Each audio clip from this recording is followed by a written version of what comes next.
അസ്സലാമു അലൈക്കും. വിസ്ഡത്തിന് എവിടെയാണ് പിഴച്ചത്? അതാണ് നമ്മൾ ഇന്ന് ഈ വീഡിയോയിലൂടെ പരിശോധിക്കുന്നത്. നിങ്ങൾ ഒരു വിസ്ഡം പ്രവർത്തകനുമായി സംസാരിച്ചാൽ അയാളോട് ജിന്നിനോട് സഹായം തേടിയാൽ ശിർക്കാണ് എന്ന വാദം നിങ്ങൾക്കുണ്ടോ എന്ന് ചോദിച്ചാൽ അദ്ദേഹം പറയും, ഞങ്ങൾക്കങ്ങനെ വാദമില്ല, ഞങ്ങളുടെ പേരിൽ ആരോപണമാണ് ഇത് എന്ന മനുഷ്യൻ നിങ്ങളോട് ആദ്യം പറയും. അതിനുശേഷം നിങ്ങൾ അയാളോട് ഒരു 10 മിനിറ്റ് നിങ്ങൾ അയാളോട് സംസാരിച്ചാൽ, ഈ വിഷയവുമായി ബന്ധപ്പെട്ടുകൊണ്ട് നിങ്ങൾ സംസാരിച്ചാൽ വളരെ കൃത്യമായി അയാളുടെ ഓരോ വാദങ്ങളും പുറത്തു വരുന്നത് കാണുവാൻ സാധിക്കും. ഞാനങ്ങനെ ഒരു വിസ്ഡം പ്രവർത്തകനോട് സംസാരിച്ചു. അങ്ങനെ സംസാരിച്ച ആ ഒരു അനുഭവമാണ് നിങ്ങളോട് ഞാൻ പങ്കുവെക്കുന്നത്. അദ്ദേഹത്തിൻ്റെ പേര് ജുനൈദ് അൽ ഹിക്കിമി എന്നാണ്. അദ്ദേഹം വിസ്ഡത്തിൽ ഒരുപാട് കാലമായി പ്രവർത്തിക്കുന്ന ഒരാളാണ്. വിസ്ഡത്തിൻ്റെ എല്ലാ ആശയങ്ങളും കൃത്യമായി പഠിച്ച ആളാണ്.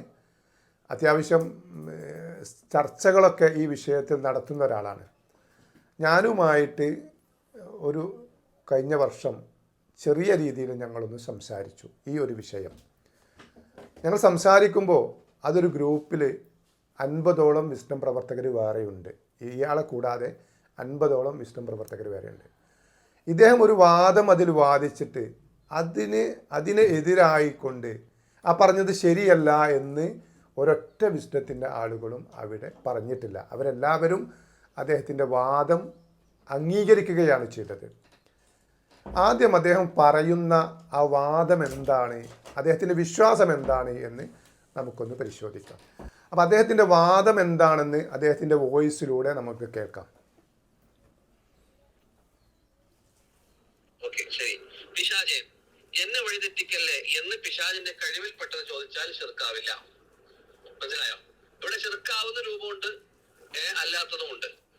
എന്താണ് ആ ശിർക്ക് എന്ന് പറയുന്ന കാര്യം? സൃഷ്ടികളുടെ കഴിവിൽപ്പെട്ട ഒരു കാര്യമാണ് ആവശ്യപ്പെട്ടതെങ്കിൽ ആ ആവശ്യപ്പെട്ടതിന് നമ്മൾ ആരും ഇത്രയും കാര്യം ശിർക്ക് എന്ന് പറഞ്ഞിട്ടില്ല. അത് ജിന്നായത്. ഇതാണ് ഇവരുടെ വാദം.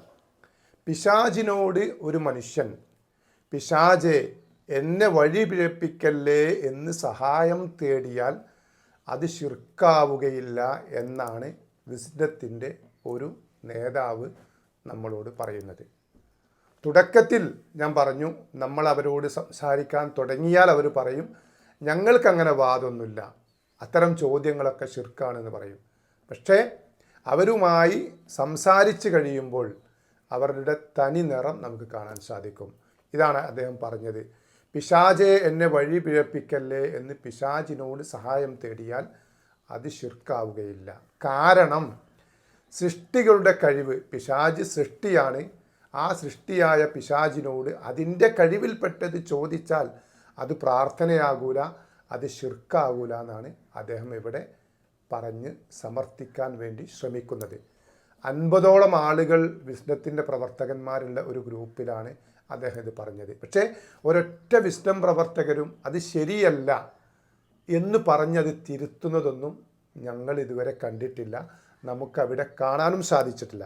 അപ്പോൾ നമ്മൾ മനസ്സിലാക്കേണ്ടത്, ശിർക്ക് ഏത് വിധത്തിലും മനുഷ്യരിലേക്ക്, വിശ്വാസികളിലേക്ക് കടന്നു വരുന്നതാണ് ഇതിൽ നിന്ന് നമ്മൾ മനസ്സിലാക്കേണ്ടത്. മുജാഹിദുകളായ ആളുകളാണ്, മുവഹിദുകളായ ആളുകളാണ്, അവർക്കിടയിലുള്ള ആളുകളിലാണ് ഈ ഒരു വിശ്വാസം കടന്നുകൂടിയത് എന്ന് വളരെ ഗൗരവത്തോടു കൂടി നമ്മൾ ചിന്തിക്കണം. സമസ്തക്കാരായ ആളുകൾക്ക് പോലും ഇല്ലാത്ത അത്രയും ഗൗരവമായ വിഷയമാണ് ഈ ഒരൊറ്റ വോയിസിലൂടെ അവർ പറയുന്നത്. എന്തിനാണ് നമ്മൾ സമസ്തയിൽ നിന്ന് പിരിഞ്ഞു പോകുന്നത്? നമ്മളൊന്ന് ആലോചിച്ച് നോക്കി, എന്തിനാണ് സമസ്തയിൽ നിന്ന് നമ്മൾ പിരിഞ്ഞു പോകുന്നത്? അള്ളാഹുവിൻ്റെ റസൂലിനെ വിളിച്ച് സഹായം തേടിയാൽ അത് ശിർക്കാണ് എന്ന് പറഞ്ഞുകൊണ്ടാണ് നമ്മൾ സമസ്തയിൽ നിന്ന് ഇറങ്ങിപ്പോകുന്നത്. ഇവിടെ വന്നതിന് ശേഷം ഒരുപാട് കാലം തൗഹീദ് അനുസരിച്ച് ജീവിച്ചതിന് ശേഷം പിശാചെ എന്നെ വഴി പിഴപ്പിക്കല്ലേ എന്ന് പറഞ്ഞാൽ അത് ശിർക്കല്ല എന്ന് പറയുന്ന അവസ്ഥയിലേക്ക് നമ്മുടെ ആളുകൾ എത്തിയിട്ടുണ്ടെങ്കിൽ എത്രമാത്രം ഗൗരവത്തോടു കൂടിയാണ് ശിർക്ക് അവരിലേക്ക് പ്രവേശിച്ചത് എന്ന് നമ്മൾ മനസ്സിലാക്കേണ്ട വിഷയമാണ്, ഗൗരവമുള്ള വിഷയമാണ്. അതുകൊണ്ടാണ് ഈ വിഷയം പറയുന്നത്. അപ്പോൾ ഈ ഒരു വിശ്വാസമുള്ള ഒരു വിസ്ഡം, പിശാചിനോട് സഹായം തേടിയാൽ പോലും ശിർക്കല്ല എന്ന് വിശ്വാസം ഉള്ള ഒരു വിസ്ഡം പ്രവർത്തകൻ, അള്ളാഹുവിൻ്റെ പ്രവാചകനോട് സഹായം തേടിയാൽ ശിർക്കല്ല എന്ന് വിശ്വസിക്കുന്ന ഒരു സമസ്തയുടെ ആളും, ഇവർ രണ്ട് കൂട്ടരിൽ ആരാണ് ഏറ്റവും വലിയ ശിർക്ക് പേറി നടക്കുന്നവൻ? നിങ്ങൾ ആലോചിച്ച് നോക്കി. അള്ളാഹുവിൻ്റെ റസൂലിനോട് സഹായം ചോദിച്ചാൽ ശിർക്കല്ല എന്ന് പറയുന്നവനാണോ, പിശാചിനോട് സഹായം ചോദിച്ചാൽ ശിർക്കല്ല എന്ന് പറയുന്നവനാണോ ഏറ്റവും വലിയ ശിർക്കുള്ളവൻ? നിങ്ങൾ പരിശോധിക്കുക. അവർ തുടക്കത്തിൽ പലതും നമ്മളോട് പറയും, ഞങ്ങൾക്ക് അങ്ങനെ വിശ്വാസമല്ല, ഞങ്ങൾ അങ്ങനെയാണ് ഇങ്ങനെയാണ്. അവരുടെ താടിയൊക്കെ വലിയ താടിയൊക്കെ നമുക്ക് അവർക്ക് കാണാൻ സാധിക്കും. വലിയ ധാരാളം നമസ്കരിക്കുന്നത് കാണുവാൻ സാധിക്കും. ധാരാളമായി സംഘടനാ പ്രവർത്തനത്തിൽ വളരെ സ്ട്രോങ്ങിൽ സംഘടനയ്ക്ക് വേണ്ടി പ്രവർത്തിക്കുന്നതും അതൊക്കെ നമുക്ക് കാണാൻ സാധിക്കും. പക്ഷേ അവരുടെ വിശ്വാസം ഇതാണ്.